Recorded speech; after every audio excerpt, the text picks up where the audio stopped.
โรใจยุดจิปายอะไรออนลางวันไม่อาการดูนหักตะโบตุยนี้ก็พวกเข้าใจมาให้เกยเรียงขางปันห่วงไม่เลยตอนในจะกินจะโดยคำนั้นต้องตะออนมมจนเกินเวลาหนักไหมเสกอธิบายเพราะมัดมุกใสๆกลายฟันอายดูจุกเสียใจหักเปิดโตไม่เจียกะเอออนไม่อากันเตเสกจำเลือดเหียโดยที่เบิร์นัด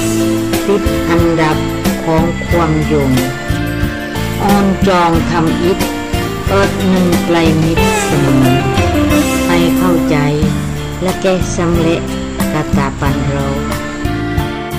ส่งเสียงไม่ไปอายุ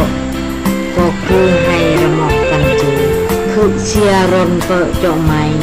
รวมคำปลายอายุไม่เวลาระมอกกันอีเสกหนึ่งไม่ดีเดียมันไม่กระจัง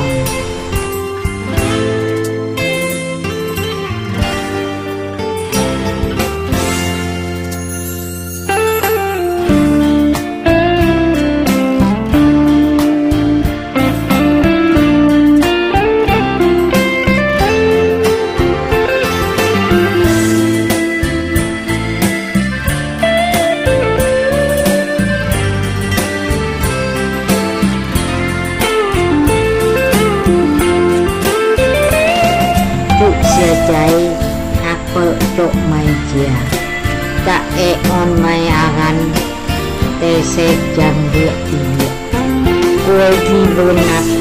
ติดอันดับของความยง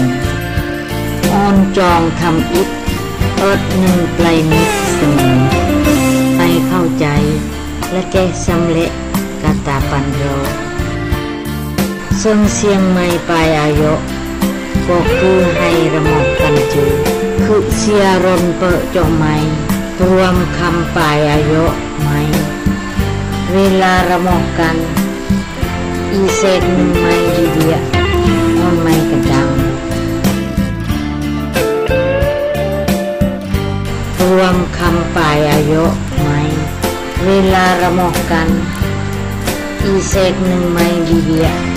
มันไม่กระจัง